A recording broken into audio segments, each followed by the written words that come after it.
Story 1. I'm on day 25 of working at a closed zoo. I work with great apes, and their behavior has changed a bit. They are generally very interactive with the public, so they are seeking even more attention than usual from us. Some of them were suspicious at first because of the overwhelming silence outside. They climbed up high and scanned the area looking for everyone. I forgot to mention the wild animals. We are in a much larger park, and wild animals wander in all the time, but they normally scatter when the crowds arrive.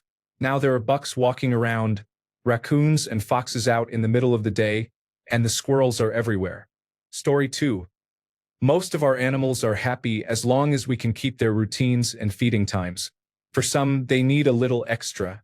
We do public encounters with our koalas, wombats and snakes, among others, so we spend an hour or so a day cuddling and handling these animals to keep them happy. Few of our koalas really fret if they do not get their cuddles. Otherwise, we continue to spend time with animals that expect human interaction, and we can take animals for walks around the facility, as you might have seen at other zoos. Our wombats love to run and sniff, and dingoes do as well. Edit. Thank you for the interest, questions, remarks, and the awards. I do not work at Australia Zoo for those asking. I live on Kangaroo Island, and our facility is easy to find with a little searching. It is a privilege to work with wildlife each and every day, and it is something I take very seriously, but I still appreciate the jokes and humor from everyone. If you have specific questions, it is best to send me a direct message. Otherwise, they will probably get lost in the comments. Story 3. For many of our animals, the ability to interact with guests is extremely important. Even primates that can play with children through glass miss a lot of enrichment. Guests keep many of the monkeys entertained. I watch guests all day showing their phones and selfie cameras to our marmosets and capuchins. They love to see their reflections.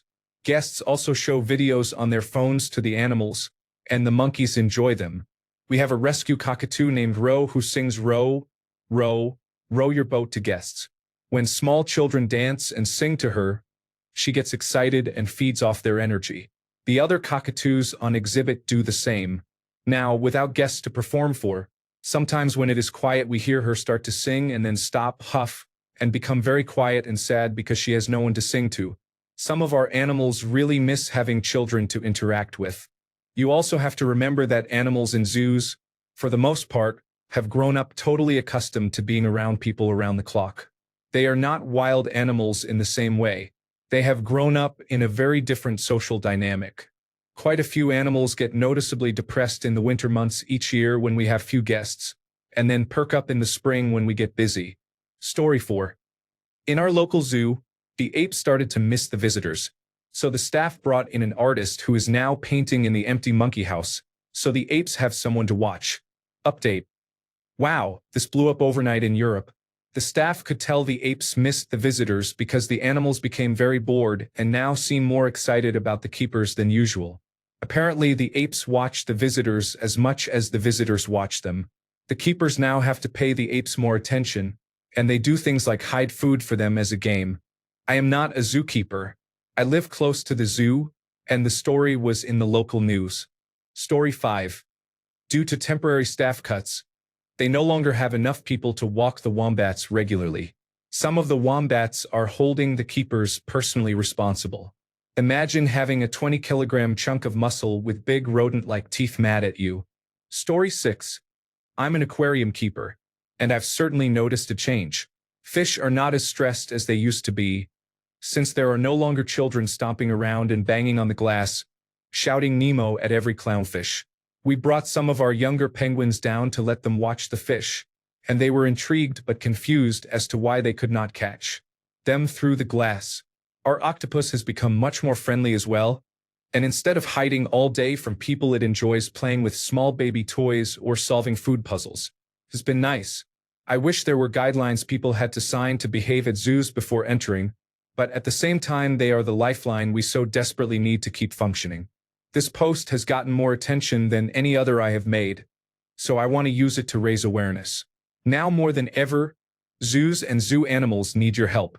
I understand that this is a time of financial hardship for a lot of people, myself included, but we, as humans, will be fine and overcome this. Species that cannot are the ones we help to conserve at Association of Zoos and Aquariums accredited facilities. Without public interest in wildlife, zoos themselves could face closure. If you have a local zoo or a zoo you just adore, please donate. Something as small as a pizza for the keepers of your favorite animals, or a donation the price of general admission, all the way up to buying a membership or making a significant gift, goes a long way to help us stay employed and care for all our animals. We are doing our best during this crisis to bring you an experience that allows social distancing. If you like what you see and can, please donate. Your contribution is appreciated by every keeper working through this time. Story 7. I am late to the thread, but I work for a large, busy association of zoos and aquariums accredited zoo. I work with the ambassador animals which are accustomed to the public. As others have said, the animals are mostly confused by the absence of people. Our petting zoo animals in particular are very needy. The second they see or hear us, they come running and beg for attention. We are trying to give all the animals as much attention as possible, but we are down to a bare-bones crew, so it is not as much as we would like. What I want to add, because I think it is incredibly interesting, is that we are collecting fecal samples from some of the animals to test for cortisol levels, which are a good indicator of stress. That way, when guests return, we can take samples for comparison to see how much guests impact stress. I think it is really valuable that we are taking this opportunity to learn how guests affect the animals and to see if there are things we can do to improve the animals' lives. We had hoped to do behavioral studies as well, looking at activity levels and how much of the enclosure is used, which are important considerations for their welfare, but unfortunately we do not have the time or staffing. Story 8. My girlfriend is a zookeeper and animal behaviorist. She says the animals are becoming stressed.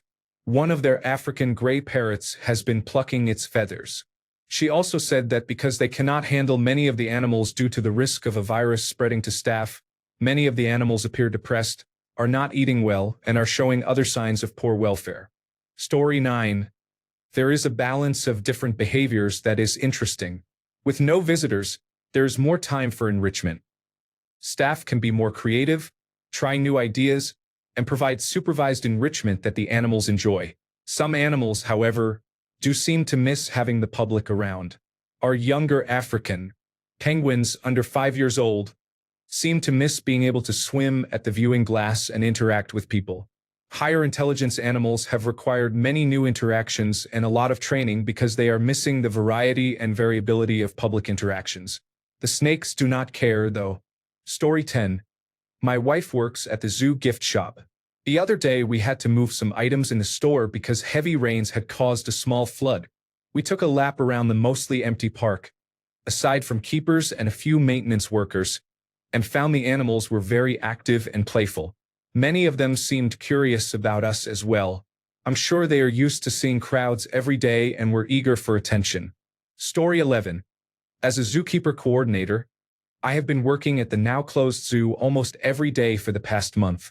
Free-roaming animals such as peacocks and iguanas are more active and follow keepers around as they usually do with visitors.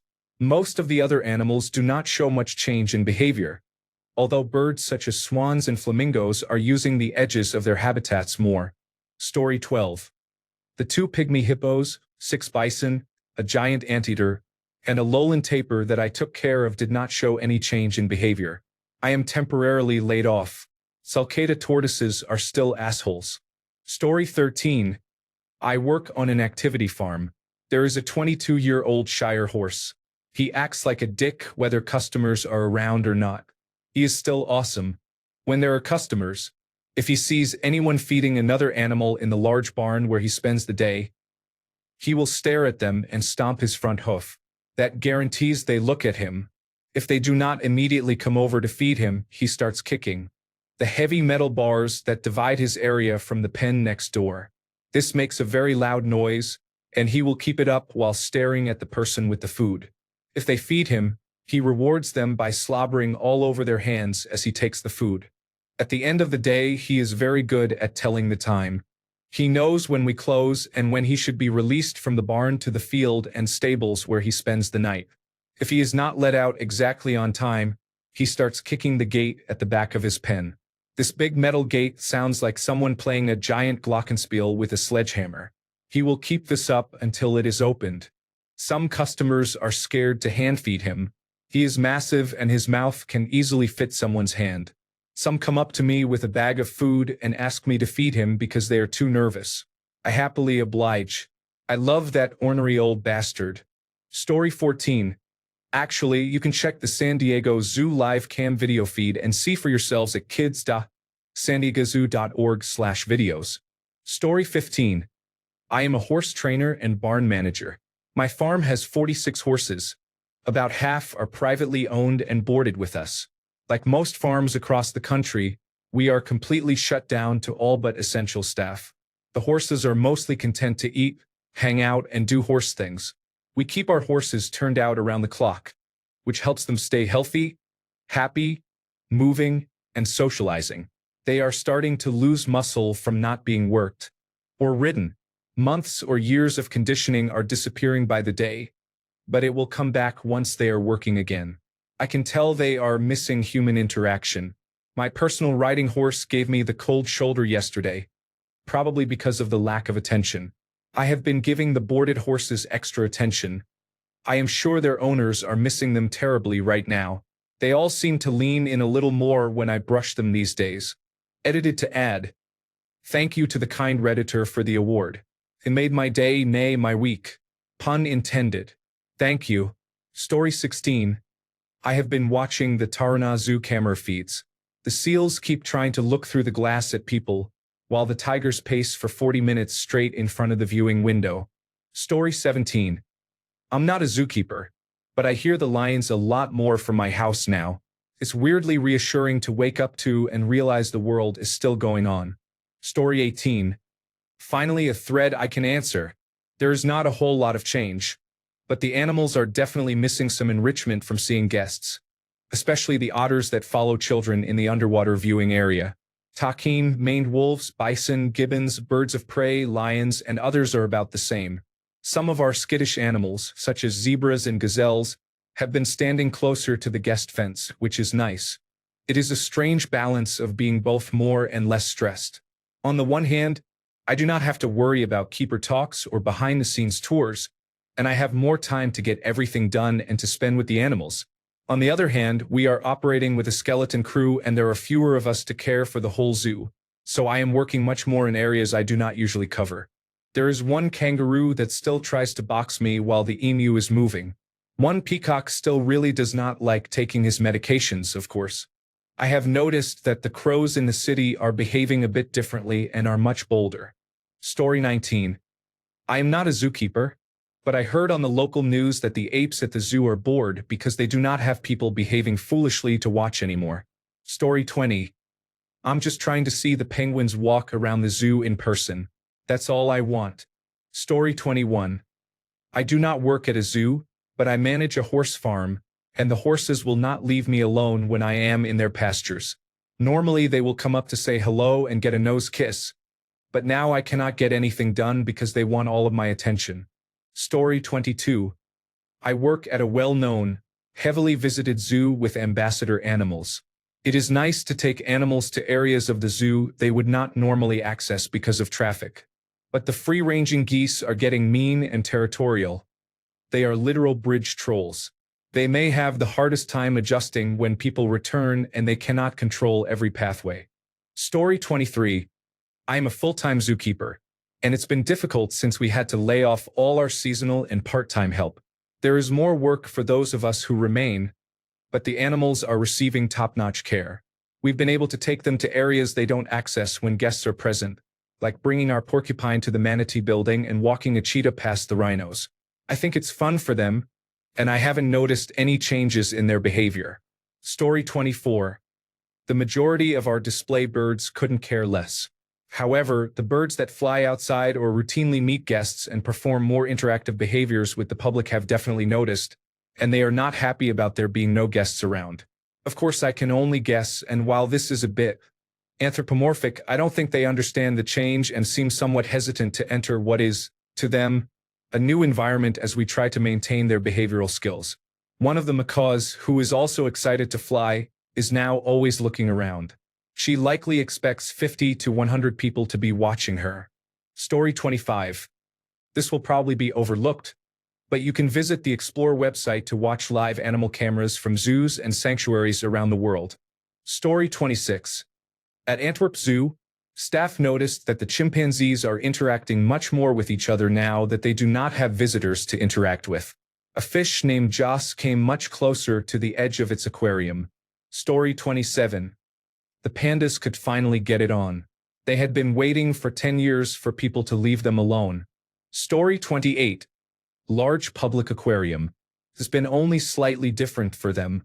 A few of the more timid animals are out more frequently or have shifted their active hours, such as the giant Pacific octopus.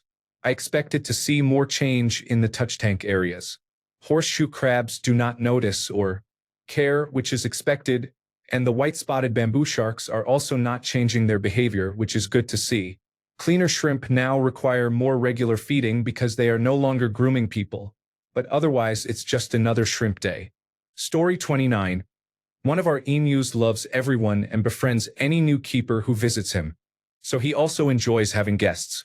When the zoo was closed, he became morose for a few days and did not act like his usually happy self because all the new visitors he saw each day were gone. His keepers asked staff from other departments to stop by, take pictures, and point him out, essentially making him the center of attention. The hilarious little diva has been loving it. Story 30. I am not a zookeeper, but I wanted to share that Prague Zoo, which I believe is the 5th best zoo in the world, is documenting the animals and their behavior during quarantine on their new YouTube channel called Glimpses from the Zoo. Some of the videos are truly incredible. Story 31. The penguins are trying to escape to Madagascar more often. Story 32. I'm not a zookeeper, but I work in a preschool that has a guinea pig. I got to bring him home when we shut down, and he has a huge personality. The room he is in is usually loud at school, so I think he is enjoying the quiet time and really flourishing. Thank you for your concerns. I plan to speak with my supervisors about what we can do to make sure Mohawk, the guinea pig, has a better life. I do not pretend to know a lot about guinea pigs, and I appreciate the resources. Regarding my rabbit, he and the guinea pig do not share a cage. My rabbit is free roam, and the guinea pig is in his 2-story cage. I have only allowed a few supervised visits, but they both seem to enjoy the company. Story 33. I am a former keeper who worked at a zoo that closed during the winter. Most animals continue their normal behavior and do not notice the absence of visitors. Animals in the petting zoo become noticeably more excited when keepers arrive. Story 34. The sea lions I work with miss watching guests in the underwater tunnel. The sea otters do not miss it as much. Story 35. I am currently home but have been in touch with coworkers. The changes in behavior vary depending on how aware each animal was of guests to begin with, so for many there is not much change. Most of our exhibits are open during the winter when few people visit, so many animals are used to periods without guests, just not at this time of year. I am sure our orangutans and some of the other apes have noticed because they enjoy people watching and interacting with guests, but they are accustomed to slow periods already. The geese around the zoo seem most affected because there are no scraps around to steal. While our animals are still doing well, the biggest concern right now is funding. This time of year is critical for generating the revenue that pays for food and supplies and supports animal care for the coming year. With closures, many zoos are likely to struggle if this continues. Many zoos are finding ways to interact with and inform guests during this crisis. Check your local zoo for streams or activities and donate if you can. Donations at this time can really help our animals. Story 36. Our city zoo is closed to visitors. However, all routine feeding activities are in place. Some animals find it strange that there are no people around. The other day, a fully grown white tiger began jumping like a puppy when it saw a few of us after 2 weeks of solitude. It was an incredible sight. Story 37. The wolves do not show any change in behavior. They receive sufficient interaction from us, the handlers, when we take them for walks, brush them, or sit in their enclosure to relax. We hope to begin private tours soon to provide a steady flow of donations. The proceeds help care for the animals. Story 38. Penguin tour groups are happening in Chicago, St. Louis, Detroit, and Tampa. Are penguins particularly curious animals? Or are they chosen to roam because they are relatively easy to manage on land? Story 39. I am not a zookeeper. My aunt works at a nationally acclaimed zoo.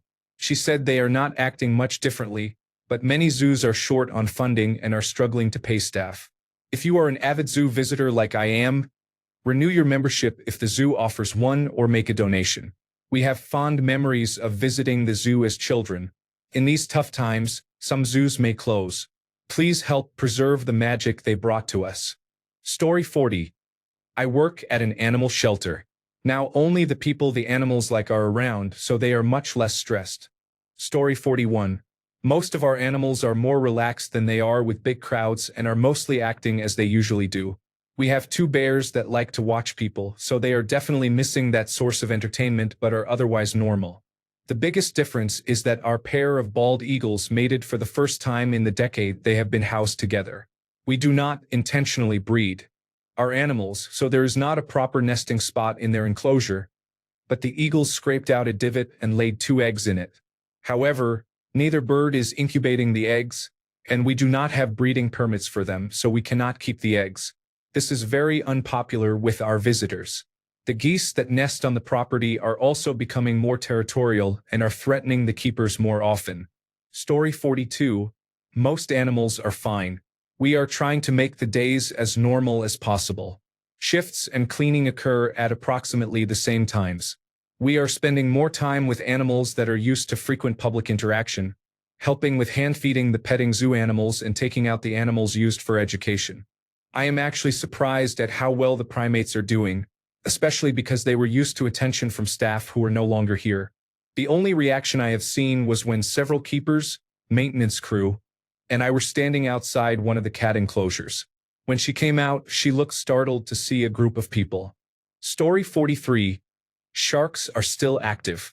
My sea turtle, though, is being exceptionally well behaved with divers, which is a rare treat. Story 44. I am not a zookeeper.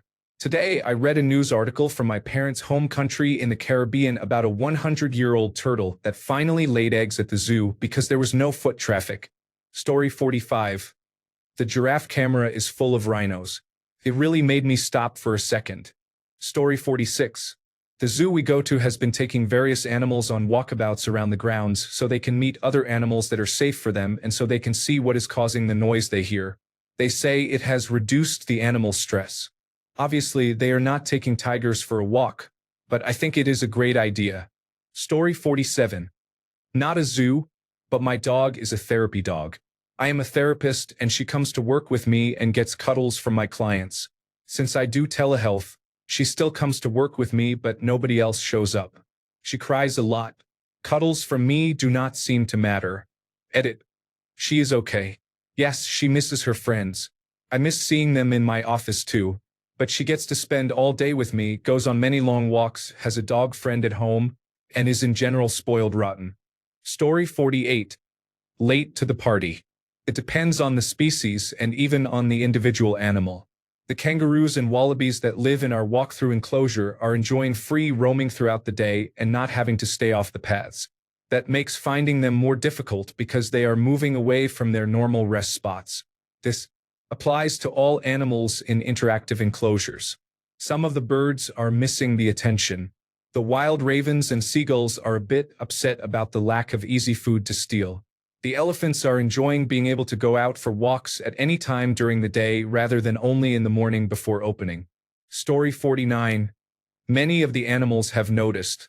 We compare it to going from 300 channels of cable television to only 10 channels. Apes, cats, and birds probably notice most and get excited when any of us walk by.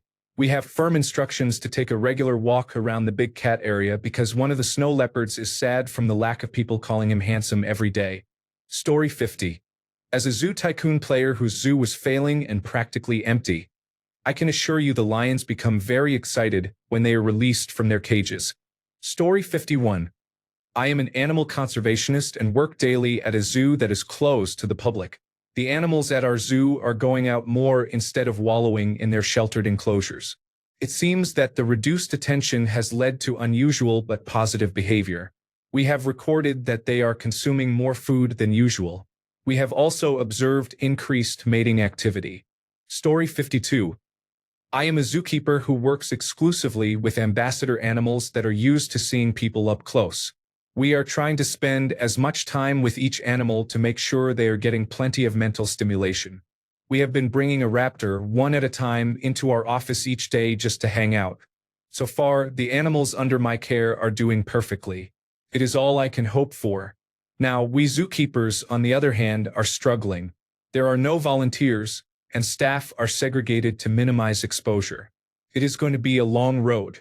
I am jealous of keepers who have extra time to deep clean and take their animals on leisurely strolls around the zoo. I am working nonstop for 11 hours a day most days. I am just thankful we are keeping our jobs. I would be lost without my animal co-workers. Story 53. The parrots miss the crowds. They love flirting with guests, and now they are demanding a lot more attention from us. The tigers are more relaxed because we have been able to do a lot more fun activities. The fish are a lot more needy, surprisingly. Story 54. I'm an aquarist at an aquarium. Not a zoo, but my fish seem mostly the same. I'm enjoying this time to work on updates and renovations to exhibits that I sometimes can't do when we are open to the public and in my workspace. We've had penguins and other animals walking around, meeting many of our animals and filming their interactions, which has been awesome. Story 55. I work at one of the most popular and therefore largest zoos in the United Kingdom. I'm working from home right now, so I can't comment firsthand, but my coworkers say the animals are very curious and show interest in every person who walks by. On a side note, I always assumed an empty zoo would be better for the animals and more enjoyable for the keepers. However, when I asked a keeper friend, she said she feels she has lost part of her purpose without visitors. Story 56. I work with birds at my zoo, and they are displaying many more natural behaviors than usual. They are much more comfortable being birds with fewer people around. They do not have to worry about getting spooked, stepped on, or screamed at. It is a remarkable thing to witness firsthand. I expect we may have more offspring than in a normal year, which would be good news. Story 57. The film Madagascar was the first thing that popped into my head when I read this. I hope it is something like this. Story 58. I am a former zoo employee. The elephants always made it right before people came to visit the zoo. The male elephants preferred the freedom and privacy. Elephant mating behavior is interesting. Story 59. I'm late to this post, and I am not a zookeeper, but I work at the insectary at the Wildflower Center in my city. We help raise local butterflies and moths native to Central Texas and educate the public about their species and life cycles. Spring, especially March, is our favorite time of year because that is when our large collection of Cecropia silk moth cocoons starts hatching. They are large and amazing, and the public loves seeing them. Adult moths live about 2 weeks. They mostly mate, lay eggs, and then die. When the Wildflower Center had to shut down soon after they started emerging, about 5 or 6 of us took home the insectary's entire stock and ensured the newly hatched females bred with wild males in custom breeding cages we had built and usually kept at the insectary. Then we faced the issue of the females laying eggs, which hatch into caterpillars that need specific host plants. My friend and coworker drove a total of 6 hours to a nursery her father had a connection to get large wax myrtle plants to feed the caterpillars, which grow very large. It is amazing to see all these unpaid volunteers ensuring these creatures are cared for, and the botanists going to the Wildflower Center to maintain the gardens in small, physically distanced groups. Thank you to everyone helping care for animals during these difficult times. Story 60. I was really hoping to see the gorillas learning. It's harder to keep them in their pens. It's unlike anything I have ever seen. They communicate and work together, seemingly trying to escape. Story 61. Shout out to everyone in the zoo community. I have not been able to work for a month, but I am counting down the days until we open for the season. Thank you to all zookeepers who are working hard despite the virus. Story 62. The majority of our wild animals have not been behaving differently. This is probably because their exhibits have visual blockers that allow them to avoid the public eye if they wish. The only exception is our eagles, which laid an egg for the first time in the 13 years they have been here. Our domestic animals, especially the goats, miss you. They are used to members of the public feeding and interacting with them. This interaction is very enriching. Although we provide toys, puzzle feeders, browse, and other treats, we do not have much time to spend one-on-one with each animal. Thanks a bunch for sticking around till the end of the video. Remember to subscribe, and until next time, stay awesome and goodbye.